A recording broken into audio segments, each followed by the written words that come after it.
Tenho acompanhado os processos de abertura da barra desde 2011. Neste período ocorreram 17 aberturas, sendo 15 artificiais e 2 naturais. A foto na tela refere-se a uma das 15 aberturas artificiais, podendo-se ver claramente que ela ocorreu para o lado sul da área de dunas, com a sua margem roçando na vegetação que está em processo de regeneração, promovido pela comunidade local. Pode-se ver também que a boca da barra atinge a enorme largura de cerca de 150 metros. Esta situação deve-se a 2 equívocos praticados pelo comitê gestor da abertura. O primeiro é fazer uma enorme inundação que avança sobre as áreas urbanas consolidadas, cobrindo ruas do município, como pode-se ver nas fotos. O segundo equívoco é cavar um canal que induz as correntezas para o lado sul e arrastam a boca da barra para aquele lado, contrariando o fenômeno natural chamado de deriva litorânea. As fotos agora apresentadas demonstram isto.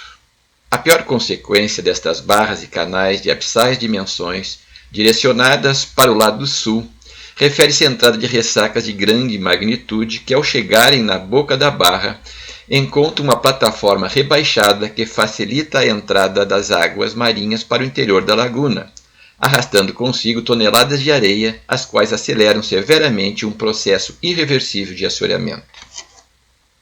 Outro aspecto que chama a atenção é que, em consequência dessas aberturas produzidas por volumes de água desproporcionais, dirigidas para o lado sul, refere-se aos prejuízos causados na margem sul do canal, principalmente em relação à contenção feita com enormes dificuldades pela comunidade local, como fica registrado nas fotos apresentadas na tela.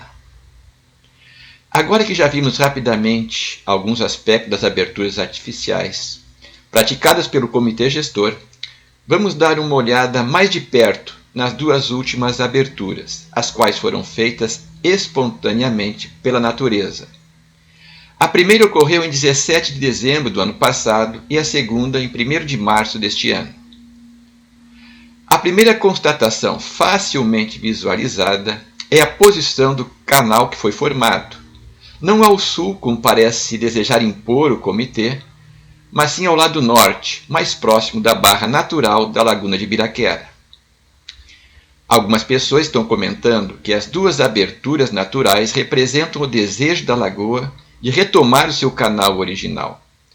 Como estudioso deste ecossistema, posso afirmar que essas pessoas estão corretas. O fenômeno natural chamado de deriva litorânea sempre vai conduzir as embocaduras para o lado norte. A segunda constatação refere-se à largura da boca da barra, das 2 últimas, que foram praticadas pela natureza. Estas aberturas ficaram cerca de 3 vezes menor do que aquelas produzidas pelas aberturas artificiais. Enquanto as aberturas artificiais costumam atingir embocaduras de até mais de 150 metros, as que foram feitas pela natureza atingiram cerca de 50 metros. As 2 últimas aberturas, feitas pela natureza, demonstraram claramente os 2 equívocos do comitê, ou seja, induzir o canal para o lado sul e, em segundo, a utilização de inundações com volume de água desproporcionais. Enquanto algumas aberturas artificiais, que utilizam como parâmetro a cota A, acabam na prática inundando áreas municipais com níveis de até 1,67 m acima do nível médio do mar e represam uma descomunal força hídrica de cerca de 17 bilhões de litros de água, as 2 aberturas naturais ocorreram com uma média de 1,20 m acima do nível médio do mar. E o resultado foram 2 aberturas com a formação de menores correntezas e, consequentemente, menor largura da boca da barra.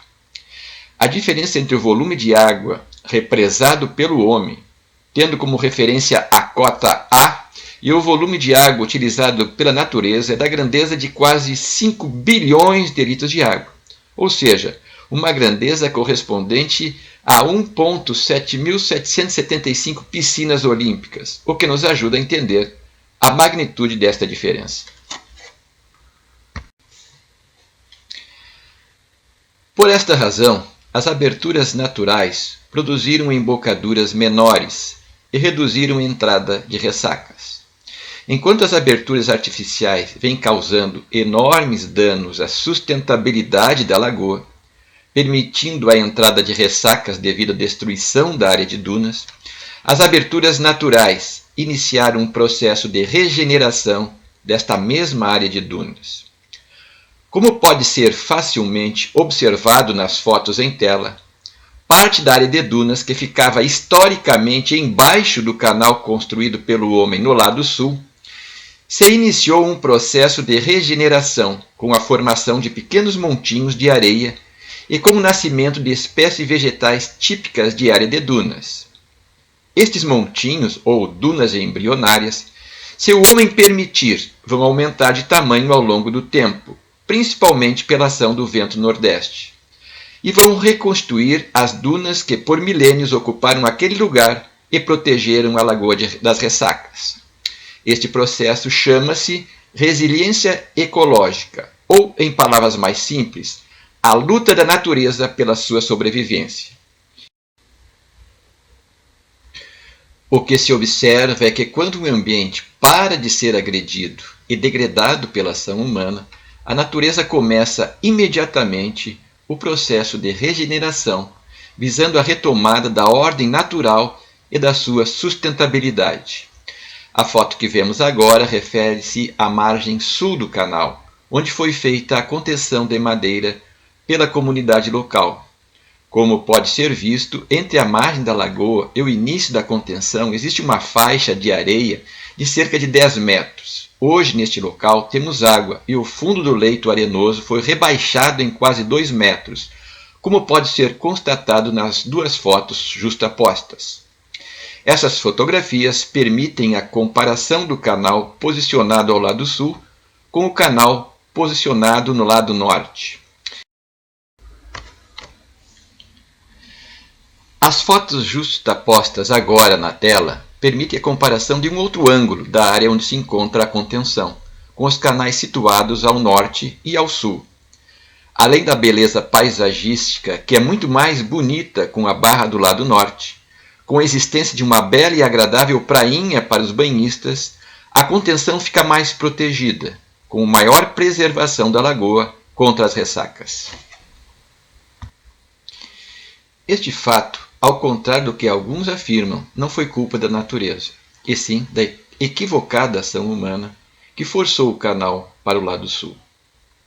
Ao final deste vídeo, com o qual espero ter contribuído para apresentar a quem assisti-lo melhores informações sobre a questão hidrodinâmica da Lagoa de Ibiraquera, deixo a pergunta: será que o Comitê Gestor da Abertura da Barra entendeu o recado da natureza, que mostrou na prática como deveria ser uma abertura menos agressiva, ou vai continuar produzindo os impactos ao meio ambiente, como tem feito até agora?